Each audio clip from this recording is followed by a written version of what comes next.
Hey guys, welcome back here to Intuitive Angling, and much appreciated you guys swinging by the channel today and checking the episode out. And guys, today we're going to be talking about the sad thing that has happened to Ranger Boat Company over the years. I feel like I'm pretty, qualified to speak on this. I've been involved with Ranger for many decades. Haven't been for a while, but I wanted to sort of share the story with you guys from an angler's perspective. I think it's a good historical perspective in the sport, a little bit about the industry. I think you might be interested in this, so we're going to dig into that in the video today. Also, guys, just a couple quick housekeeping tips before we get started. Just want to invite everybody to please check out my Solar Bat Signature Series sunglasses. I got the RB2 and the RB3 style at Solar Bat. These are the RB2s right here, guys. The thing about Solar Bat, guys, the optical clarity on these lenses are second to none as far as the crisp, clear picture that you get through these lenses.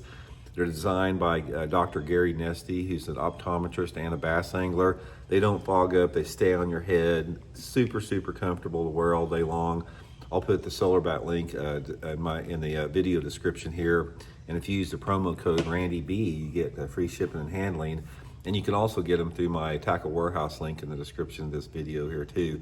And real quick, guys, before we get started here, I know this is, thanks for putting up the plugs. Reminder that Cast King has got this Patriot special going on the Royal Legend bait cast reel, 7-foot 3-inch medium heavy bait cast rod. Super cool, guys, in celebration for our country's 250th anniversary. They've also got a spinning rod model just like this. So I'll put my Cast King link in the description of this video if you guys would like to order one of these combos here. And if you use the promo code RANDY10, you get an additional discount on the outfit. So really appreciate you guys putting up with those plugs there. Okay, guys, I want to talk about this, man. I actually, a couple different things reminded me of this today. I wanted to go in this from people that are sort of a bass fishing junkie probably might be interested in this. But I'll just say right off the bat here, guys, what's happened to Ranger Boat over the years has really been sad to me. I mean, I really hate to see what's happened to that company. And let me explain to you a little bit about my involvement with it and what's happened to it and what I have seen take place with it. Now, like a lot of people, I grew up as a little kid dreaming to have a Ranger bass boat. That was like Ranger, back when I was in high school and junior high, that's what all the pros used. Roland Martin was in a Ranger. Hank Parker was in a Ranger. Basil Bacon was in a Ranger. Even Bill Dance was in a Ranger. Everybody was in a Ranger bass boat. And they were cool. I mean, they were state-of-the-art. The story of Forrest and Nina Wood down in Flippin, Arkansas, just really appealed to me. And they were sponsor of the Bassmaster Classic, so they were heavily vested within the industry. What happened, I could never afford a Ranger boat, when I was little, growing up or in high school or college. But in 1984, I fished the Redman Tournament Trail, and I had a beat-up 15-foot champion with 150 horse on it that was just, I think I saved up for 3 years working part-time jobs. I bought it for like $3,500, and I fished the BFL, it's the BFL now, it's the Redman Tournament Circuit back then, but I fished it in 1984, and to make a long story short, I qualified for the regional championship, and then I finished in the top 6 in that tournament, and I qualified for the Redman All-American. And after I qualified for that Redman All-American, one of the boat dealers here in Springfield, Missouri, Sport Boats USA, offered me what's called a memo bill boat, where they let you use the boat for a year and you don't have to pay them anything for it. And at the end of the year, you have to sell the boat and give them the money back, which was awesome, for me, because, I could get into a Ranger boat and it didn't cost me any money, and I just had to sell the boat at the end of the year. And they gave you enough of a discount where you could sell it and pretty much break even, or maybe lose just a little bit, but not very much. So in for the 1985 season, I was in a Ranger bass boat. And that 1985 season was my first year on the Bassmaster Tournament Trail, my rookie year on the Bassmaster Tournament Trail. And about halfway through the season, I was doing really good in the points. I was in the top 35, in a good position to make the Bassmaster Classic. And they had what was called the Bassmaster Megabucks tournament in 1986. And Nina Wood, Forrest Wood's wife called me up out of the blue and wanted to know, say, Randy, would you be interested in fishing that Megabucks tournament? It was $5,000 entry fee. And I said, well, yeah, but, I can't afford that. He said, well, Ranger will take care of your entry fee if you want to fish that tournament. So I'm like, oh my God, this is the dream come true. So I went down there and I fished that Red Mountain All-American, fished the Megabucks tournament down at the Harris Chain, and then went on that year to qualify for the Bassmaster Classic. Nina Wood, after I qualified for the Classic in the summer of 1986, I got another call from Nina Wood, and she said, Randy, we've been watching you. You had a good season. We want to know if you'd be interested in being sponsored, by Ranger Boat Company. So I'm like, oh my God, I can't believe Nina called me again and, offered this sponsorship. So basically, they became my biggest sponsor in 1986. So I was like on top of the world. And in 1986, this is back when Forrest and Nina still owned the company. And I'd go down there all the time. I'd go down there to pick my boat up. I'd go down there to fish and everything. I'd pull into Ranger Boat Company. I'd go into Forrest's office, and Forrest would be in there in his office, with this cowboy hat on, and we'd be talking fishing. And then Nina would come in there, and Nina was a big bowler. Nina bowled in leagues there in Flippin, Arkansas, or Mountain Home, or wherever the bowling alley was there. So Nina and I would always talk about bowling, because I was a big bowler and I bowled in leagues and all that type of stuff. So I would be in the office with Forrest and Nina there, just like, with the best with the best grandma and grandpa you could ever have. They're sponsoring me. I'm friends with them. It's just down home. It's unbelievable great, A couple years later, I think it was in the late 80s, Forrest and Nina decided to sell the company out. I think it was the late 80s, I believe it was, something like that. So anyway, I couldn't believe it. It's like I could not believe that they were going to sell Ranger Boat Company. It maybe in the early, correct me, but it was right around late 80s, early 90s, something like that. They sold the company out, and I just couldn't believe it.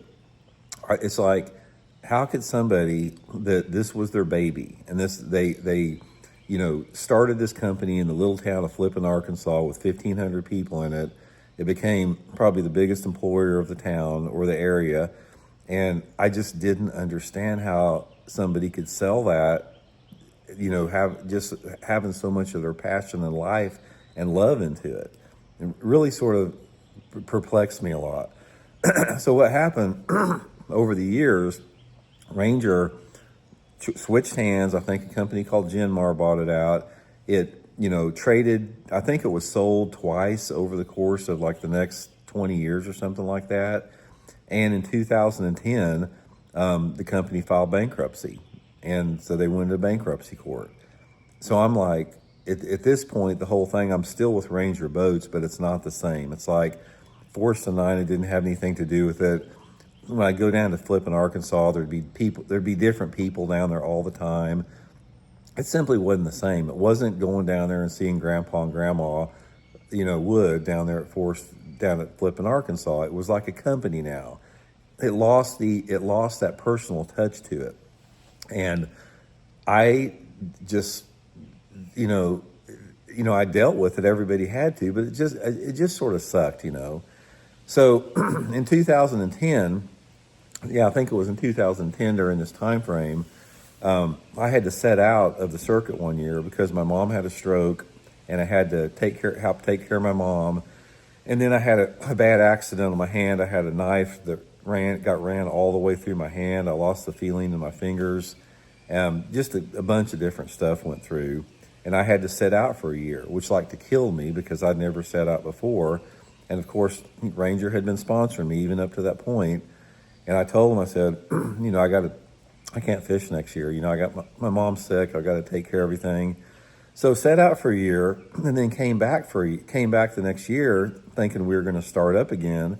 And at that point, they informed me that they couldn't sponsor me anymore. Now, these were not the same people that had anything to do with Forrest and Nina Wood. So basically my sponsorship, I still was able to use a Ranger boat, but I wasn't sponsored by them like I was before, which really, really, it really disturbed me that I'd been with a company for so many years And then I had one hardship year and just sort of got thrown under the bus after that hardship year.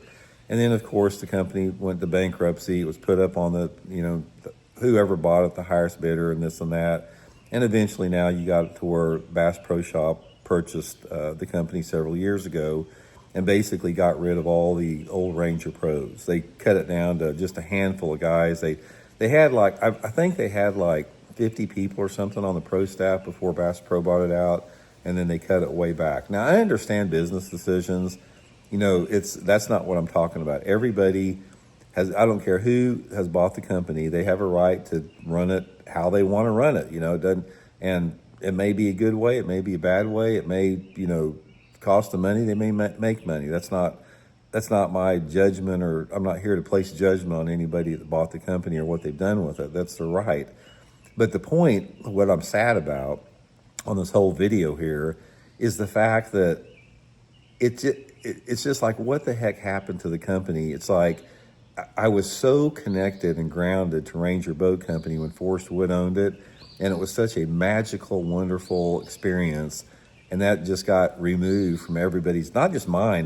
There's other pros that can tell you the same thing, that had the same relationship with them.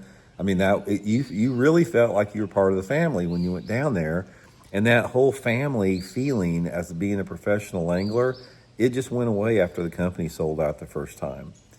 So sort of the same thing happened to Bassmaster, guys. When Ray Scott sold Bassmaster, sort of the same thing happened over the years in that light. But I don't know. It's like, you don't ever know anybody's personal situation. I mean, I hate to think that if somebody's just offered a load of cash, that they are willing to like sell everything that they worked so hard to build just to basically make money.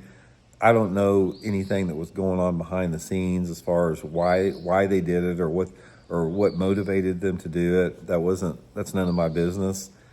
But I just know it happened, and I know from the perspective of a professional angler like myself that it just sucked. I mean, it was sad that we don't have that anymore. We don't have the Forrest and Nina Wood owning Ranger Boat Company. We don't have Ray Scott owning Bassmaster anymore.